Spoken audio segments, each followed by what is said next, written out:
नमस्कार साथियों, आपका स्वागत है मेरा यूट्यूब चैनल राजस्थान जीके व डीके में।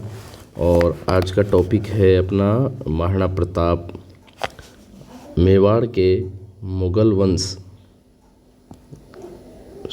मेवाड़ के जो सिसोदिया वंश है, राणा शाखा है, उसके बारे में हम आज पढ़ रहे हैं।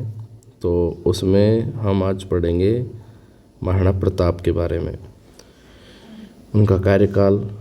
और जैसा कि हम देखते हैं प्रतियोगी परीक्षाओं में मेवाड़ से अगर प्रश्न पूछे जाते हैं तो या तो राणा कुंभा से पूछे जाते हैं, या राणा सांगा से, या फिर सबसे ज़्यादा राणा प्रताप से। तो इनका जीवन परिचय देखें। इनका जन्म हुआ था 9 मई 1540 को, ज्येष्ठ शुक्ल तृतीया को, कुंभलगढ़ दुर्ग के बादल महल में हुआ था।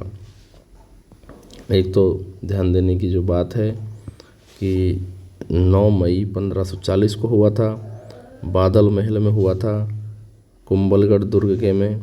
इनके माताजी पाली के अखेराज सोनगरा की पुत्री जयंताबाई तथा पिता थे महाराणा उदय सिंह। उदय सिंह ने जीवन काल में ही, तो इनकी माता का नाम जयंताबाई, पिता तो उदय सिंह जी थे ही। उदय सिंह ने जीवन काल में अपनी प्रिय रानी भटियाणी धीरबाई की गर्भ से उत्पन्न जगमाल को उत्तराधिकारी घोषित किया था, किंतु मेवाड़ के सरदार प्रताप सिंह को महाराणा बनाना चाहते थे। उदय सिंह की मृत्यु पर गोगुंदा में प्रताप सिंह का राज तिलक कर महाराणा बना दिया गया था, जिसे राजमहलों की मौन क्रांति भी कहा जाता है। इस दौरान मानसिंह सोनगरा की उपस्थिति में सलुम्बर के रावत कृष्णदास ने प्रताप की तलवार बंधाई की रस्म को पूरा किया। किसने किया था? सलुम्बर के रावत कृष्णदास ने प्रताप की तलवार बंधाई की रस्म को पूरा किया। तलवार बंधाई की रस्म होती थी, उसको पूरा किया। 28 फरवरी 1572 को होली का दिन था, जिस दिन ये तलवार बंधाई की रस्म पूरी हुई। जगमाल नाराज होकर अकबर के पास चला गया। अकबर ने उसे जहाजपुर की जागीर दी। कालांतर में सिरोही का आधा भाग दे दिया। जो पृथ्वीराज जगमाल महाराणा प्रताप का भाई था, जिसे उदय सिंह शासक बनाना चाहता था, वो नाराज हो गया क्योंकि सामंतों ने राणा प्रताप को चुना और अकबर ने उसको जहाजपुर की जागीर दी थी। एक इम्पोर्टेंट फैक्ट है कि जब जगमाल नाराज होकर गया अकबर के पास, तो अकबर ने उसे कहाँ की जागीर दी थी? अकबर ने उसको जहाजपुर की जागीर दी थी और कालांतर में सिरोही का आधा भाग भी दे दिया था। ये आधा भाग सिरोही का अकबर को मिला था सुल्तान देवड़ा से। अब इसमें हमने पढ़ा था, जब हमने सिरोही के देवड़ा चौहान पढ़े थे, कि 1583 में एक युद्ध हुआ था, दत्तानी का युद्ध। वो किसके बीच हुआ था? वो हुआ था सिरोही के राव सुल्तान देवड़ा और अकबर की सेना के बीच। इसमें जगमाल अकबर की तरफ से लड़ा था और युद्ध में वीरगति को प्राप्त हुआ था। तो अकबर की सेना में यहाँ कौन कौन थे? एक तो थे ये जगमाल,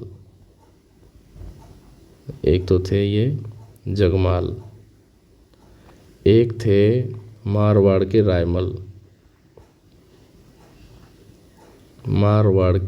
रायमल थे। जगमाल ये थे मेवाड़ के और रायमल थे मारवाड़ के। और एक थे इसमें कोलीवाड़ा के दात्ती सिंह भी थे कोलीवाड़ा के।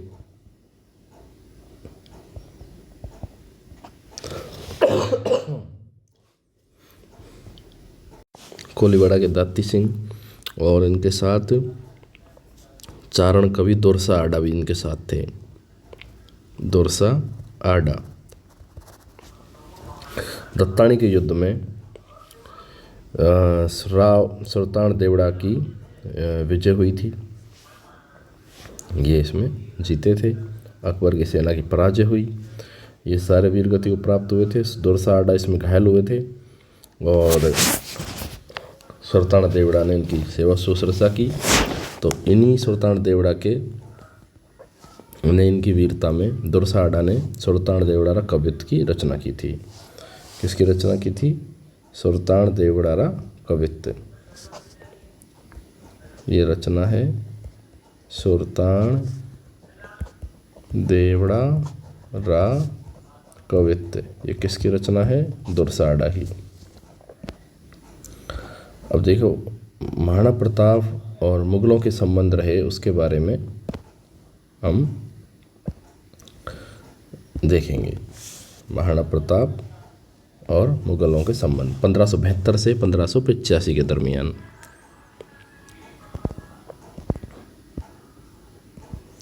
महाराणा के समकालिक मुगल बादशाह अकबर थे, जिन्होंने सुलह कुल की नीति अपनाई थी। कौन सी नीति अपनाई थी अकबर ने? सुलह कुल की नीति। सुलह ए कुल की नीति अपनाई। इस नीति के क्या उद्देश्य थे? देखो, एक तो था मुगल सत्ता को स्थापित करना था, मुगल सत्ता को स्थापित करना था, और जो अकबर के समक्ष अफगान संकट था उससे उसकी सुरक्षा, अफगान संकट से सुरक्षा चाहिए थी। इस नीति के अंतर्गत आरंभ में शांति दूत भेजकर राजपूत राज्यों को अधीनता स्वीकार करने का प्रस्ताव रखा जाता था। सुलह कुल की नीति में प्रस्ताव अस्वीकृति की स्थिति में आक्रमण की नीति अपनाई जाती थी। इसके अंतर्गत अकबर के दरबार से 4 शिष्टमंडल महाराणा प्रताप के दरबार में गए, लेकिन वो सभी असफल रहे। कौन कौन से शिष्टमंडल थे? देखो, इनका क्रम भी कई बार परीक्षा में पूछा जा चुका है, तो हम एक ट्रिक से भी इसको याद करेंगे।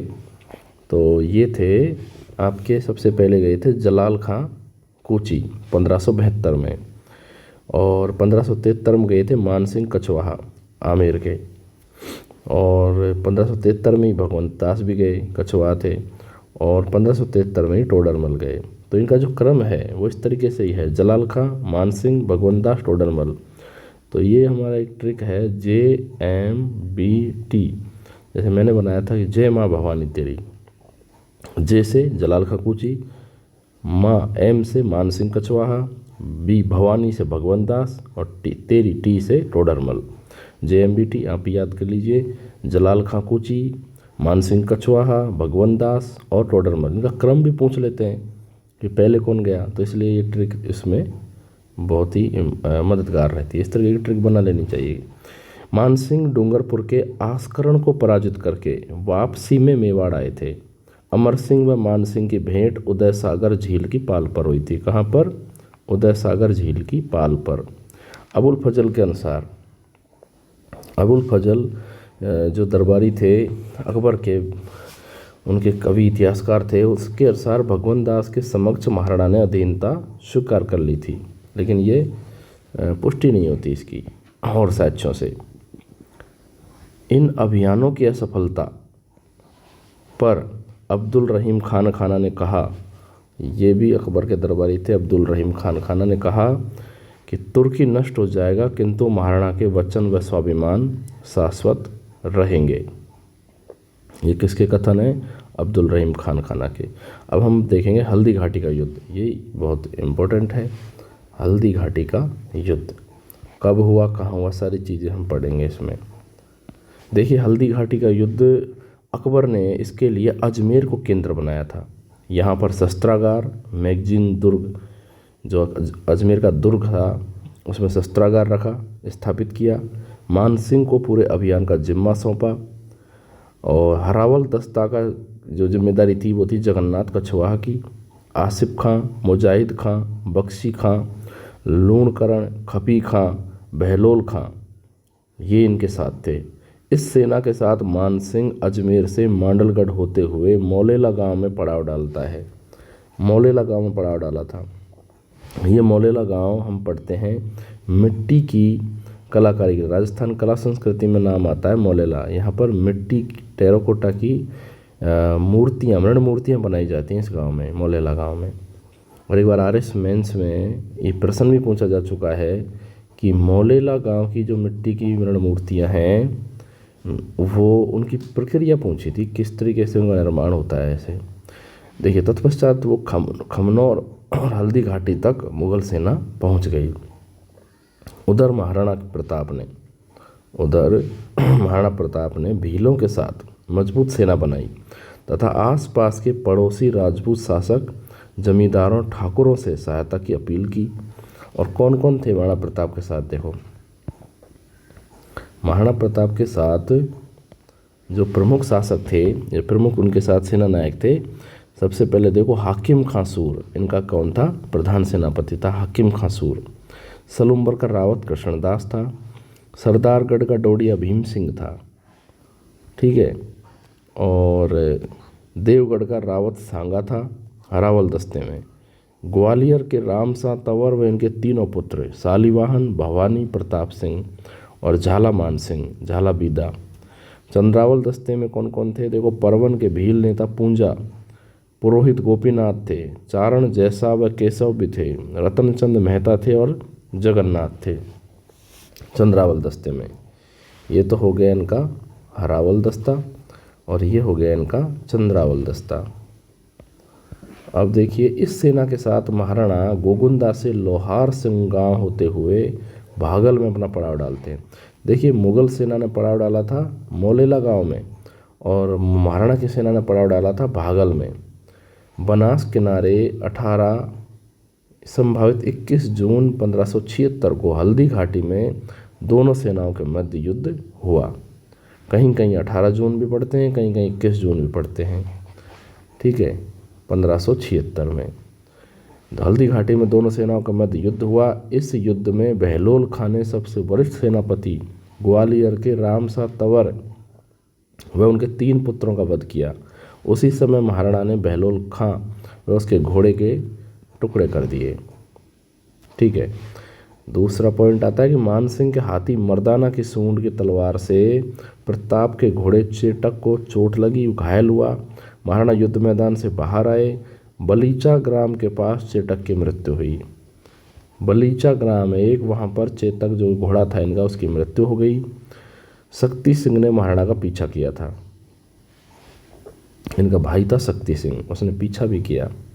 ये अकबर की तरफ से लड़ रहा था जगमाल की तरह। प्रताप का राज मुकुट झाला मान सिंह बीदा ने धारण किया और वो युद्ध में वीर गति को प्राप्त हुए। तो किसने धारण किया था प्रताप का राज मुकुट? झाला मान सिंह बीदा ने। और ऐसे सांगा का किसने धारण किया था? झाला अज्जा ने, जब बाबर से युद्ध लड़ा था सांगा ने खानवा का। दोपहर तक जब मुगल सेना के हौसले पस्त होने लगे तब मेहतर खां ने, किसने? मेहतर खां ने अफवाह फैलाई कि अकबर स्वयं आ गए हैं युद्ध मैदान में।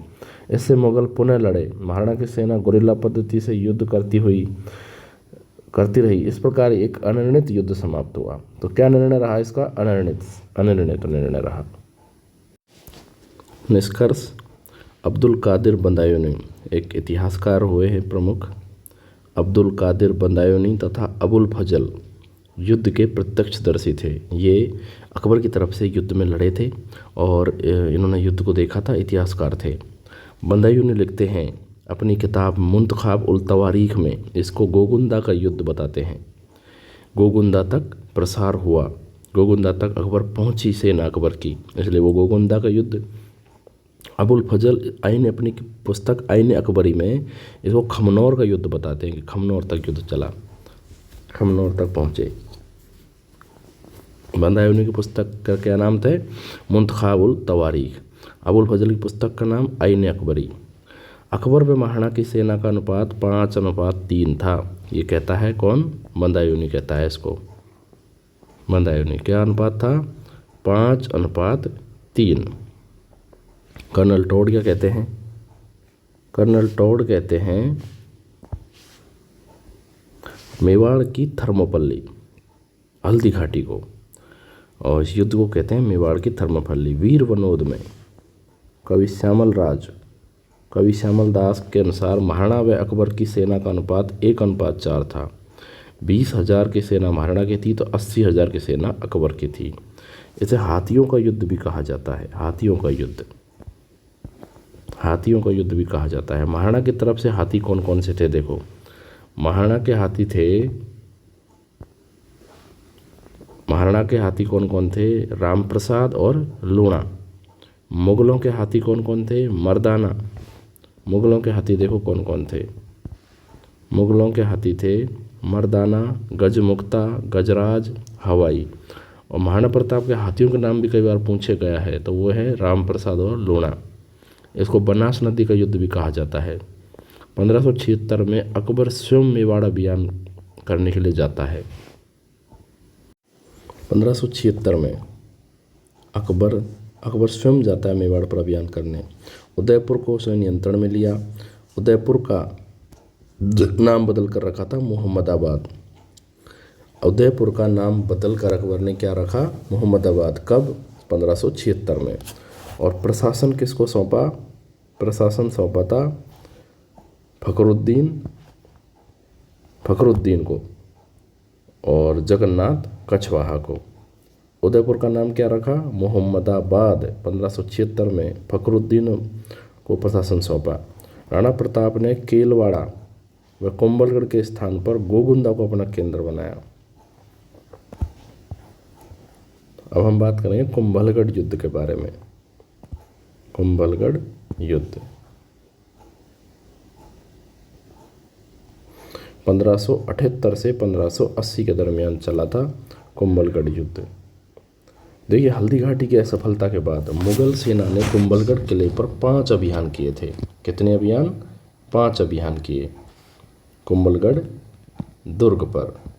कुंभलगढ़ दुर्ग बहुत ही भव्य दुर्ग राजस्थान का है और मैंने काफ़ी दुर्ग देखे हैं व्यक्तिगत, तो सबसे प्रभावशाली आकर्षक जो दुर्ग लगता है वो कुंभलगढ़ लगता है।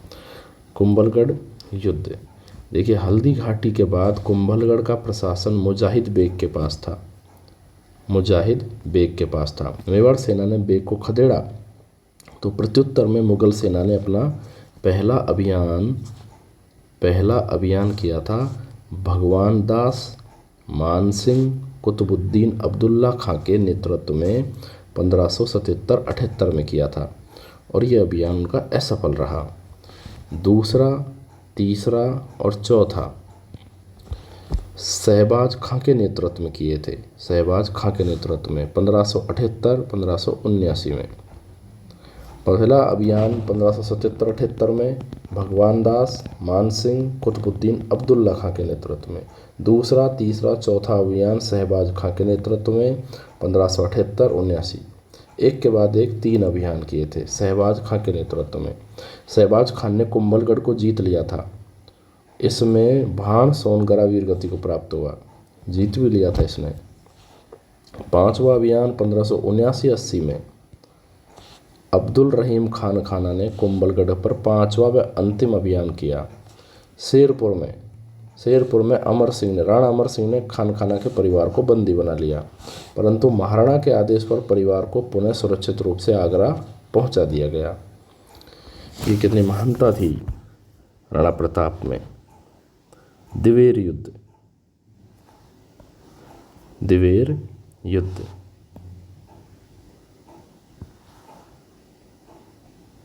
1582। कुंभलगढ़ युद्ध उपरांत महाराणा ने अपनी उत्तरी सीमा को मजबूत करने के उद्देश्य से 4 चौकियां स्थापित की थी। ये 4 चौकियां हैं फोरडी, देवल डूंगरपुर में, देवारी उदयपुर में, देसूरी पाली में और दिवेर राजसमंद में। सबसे शक्तिशाली सेना दिवेर में स्थापित थी। अक्टूबर 1582 में मेवाड़, अमर सिंह और भामासा, कौन कौन थे इसमें? राणा अमर सिंह थे और भामासा। ये भामासा से महाराणा प्रताप से इनकी मुलाकात हुई थी, चूलिया ग्राम में भेंट हुई थी भामासा की। 25 लाख रुपए, 2000 स्वर्ण असरफियाँ इन्होंने दान दी थी। 2000 स्वर्ण असरफियाँ दान दी, इसलिए भामासा को मेवाड़ का उद्धारक कहा जाता है। और हुआ दिवेर युद्ध अमर सिंह और मुगल काका सुल्तान के बीच हुआ था। इस युद्ध में काका सुल्तान का अमर सिंह द्वारा वध कर दिया गया। मुगलों की पराजय हुई। मेवाड़ का मैराथन कहा था कर्नल टॉड ने। क्या कहा था? मेवाड़ का मैराथन, कर्नल टॉड ने।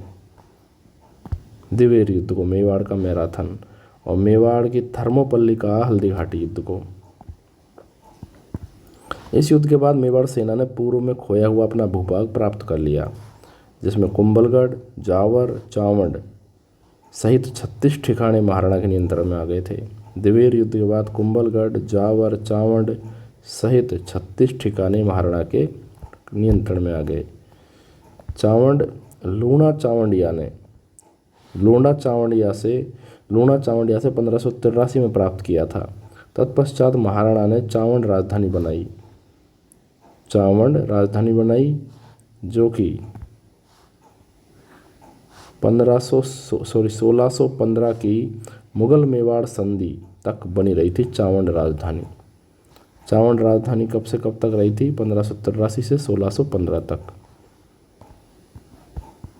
अब हम बात करेंगे अंतिम मुगल अभियान की। अंतिम मुगल अभियान 1584-85 में जगन्नाथ कछवाहा के नेतृत्व में असफल अभियान अंतिम मुगल अभियान था राणा प्रताप के खिलाफ। महाराणा प्रताप का देहांत 19 जनवरी 1597 में 57 वर्ष की आयु थी। धनुष प्रतिंचा चढ़ाते वक्त दुर्घटनावश देहांत हो गया था राणा प्रताप का। चावंड के निकट बाडोली गांव में इनकी 8 खंभों की छतरी बनाई गई थी।